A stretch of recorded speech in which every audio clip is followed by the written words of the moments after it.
it'll live with me forever. Do you know what I mean? Just to see the ball coming in, I think Kieran Trippier whipped the ball and it just needed to be touched in the back post. And I don't score many, I'll be honest with you. So to score for England is a different thing. Hi, it's Conor Coady. I'm here with Sporf and EA Sports FIFA to celebrate the Rainbow Laces campaign and make football everyone's game. Make sure you jump into FIFA 22 to unlock the Stonewall FC Unity kit.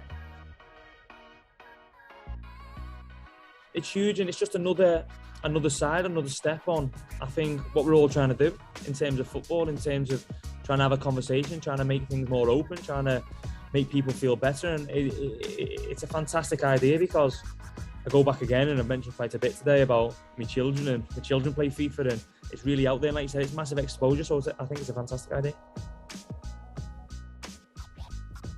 I think a lot of people speak about footballers and what they want to do.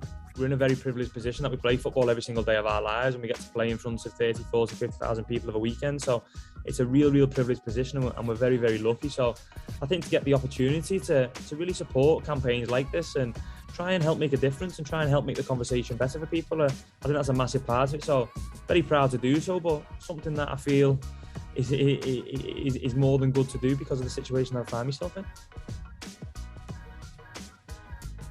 I'll be honest with you, it was something as a kid that was what I dreamed of. I think that's what every kid dreams of when they're coming through the local club, and they've been there for such a long time and from such a young age. It was huge, and I'll be honest with you, I think back to it and I was very nervous, I was very fearful, I was very anxious going into the game, and I think back to the game and the automatic thing I think of is that I played rubbish. Do you know what I mean? Because I was so nervous, mate. Honestly, it was an incredible moment, for my family, but the anxiety I had going through me, and I was scared, mate, I'll be honest with you, as a young lad, because it was such a big moment, but an incredible moment and something that'll stay with me forever, yeah. I didn't want to make a mistake, and I remember one of the passes I made in the game, and it'll stay with me forever. I lost the ball and I put my hands on my head as if it's the end of the world. If I lost the ball now, it'd be, all right, get the next ball and play the next, you know what I mean? I was so anxious about just doing things right and making sure, like you said, I don't let anybody down. But yeah, a brilliant moment to look back on and memories to look back on, and something that I wanted to do from obviously a young age. Really hard, I'll be honest with you, really hard, because they're an incredible team, an incredible football club, and with some world-class players, so really tough. But at the same time, it's a real test. It's brilliant to go up against them with this football club. This is a football club I love being at. I love being at Wolves. I love every minute about being here. So to test ourselves against teams like that is brilliant. And we very nearly got there, obviously, on the weekend when we played them, and it was heartbreaking at the end, I'll be honest, because we put so much into it. But listen, it's always good with this club to test ourselves against some world-class players, and we've been doing that for the last couple of years, which has been good.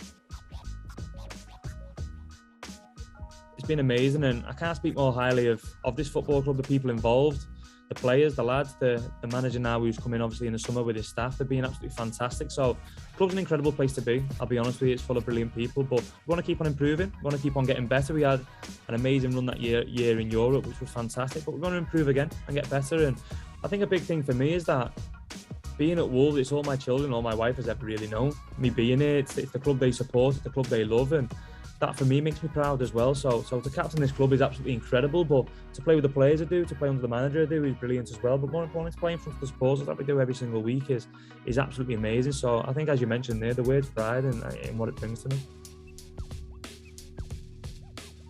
I played against them obviously a few times before I signed for them, and coming to MOLINEUX was a real good feeling, honestly, at the time. It's even more special now being part of the football club and being here for as many years as I have, because I've loved every second of being here. But first and foremost, it was playing against them and feeling the stature of the club, feeling the ground when you come, because that's all you knew when you played against Wolves, and how hard the game was, how tough it was playing against them. So when I got the chance to obviously come here from Huddersfield, it was something I really wanted to jump at because of the feelings I got coming playing against them, and it was the best thing I've ever done in my life, because I love every minute of being here.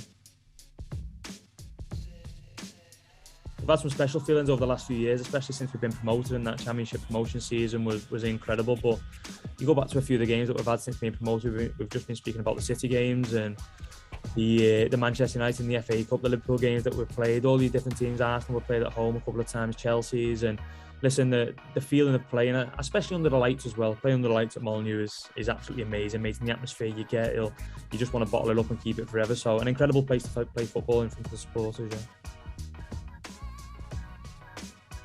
It was something I always wanted to do since first coming to the football club, and I think if you thought too much about it, it would scare you a little bit. Obviously, coming into the Premier League, playing against the players you wanted to. So we never really done that. We kind of focused on ourselves and focused on what we needed to improve on from the Championship season, and focused on how we wanted to attack the season. And we've done that really, really well. And obviously, since then, the club has been fantastic within the Premier League. But we want to keep on doing that now. We're a club who concentrates on ourselves an awful lot to try and make ourselves better. And it's important we keep on doing that, I think. It was amazing. It was amazing. The first conversation I had with the gaffer when he gave me the call and he told me I was going to the first camp that I went to is something that'll live with me forever. It'll stay with me forever and ever, and something that I'm extremely grateful for, because I've had some of the best years of my life, obviously, over the last couple of years, going to Euros and being involved in the camps that I've been on. And honestly, it's been absolutely incredible, and I don't take it for granted every time I go, and it's an amazing feeling. So to do that in my career is something I always dreamed of, and I'm just proud to say I've done it. The feeling of it, it'll live with me forever. Do you know what I mean? Just to see the ball coming in, I think Kieran Trippier whipped the ball and it just needed to be touched in the back post. And I don't score many, I'll be honest with you. So to score for England is a different thing. It was just a shame that we never had any supporters in there at the time, and missus, kids, mum and dad and brother and different things like that couldn't have been there. But something that'll live with me forever. It's on record in the house, so it's recorded, so I watch it every now and again when the kids have gone to bed. I don't score many, mate, so that's not necessarily my goals, but it's just to, whenever I get the opportunity to play well, to never let people down, to make sure I give the best account of myself that I can. And that's the same every time I step onto a football pitch, whether it's for Wolves or whether it's for England. So I don't necessarily set goals if I want to score, because I don't score many, believe me, mate, but just to like I said, not let people down and make sure I give the best of myself to try and help the people around me.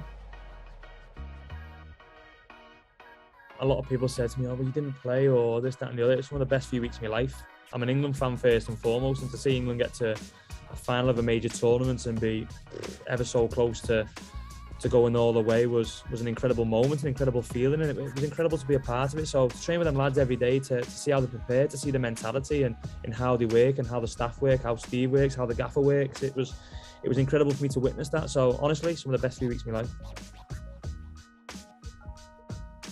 And when I seen it, I couldn't believe it at the time, to be honest with you. And it was something that, when I read it, it kind of gave me goosebumps now that someone of Steve's stature can say something like some of the players he's worked with, working with England, working with some of the players he's worked with at Chelsea as well, was absolutely incredible. But that was just me trying to just give the best version of myself to try and help the team as much as I possibly could. So if I weren't going to play, what was the next best thing I could do? It was try and give the best of myself every single day in training. It was just trying to make sure I'd done that every single day, and I'm just glad, obviously, people seeing that, but more importantly, it helped the lads around me as well.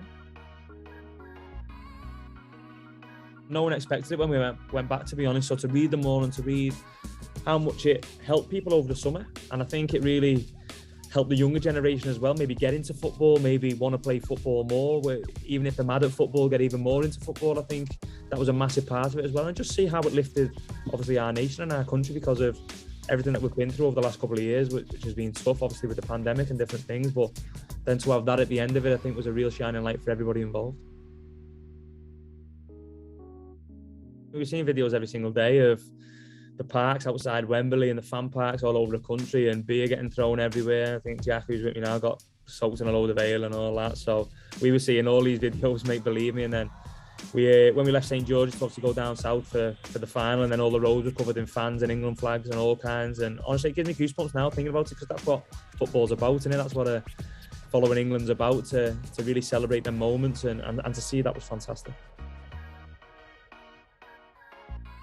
It's tough on that, because I've been lucky enough to have a lot of good moments within football. This football club have helped me more than you'd ever believe. But I think playing for my country has been incredible. Honestly, playing for my country, scoring for my country has been absolutely amazing, and captaining my country has been brilliant. Obviously, when H or someone's gone off, I've had the pleasure of doing that. So yeah, I think one of them moments for England has been incredible. But this club has helped me more than you'd ever believe, and given me everything I've ever wanted within football. So it's hard to put my finger on it, but yeah, I'd probably say playing for England, yeah.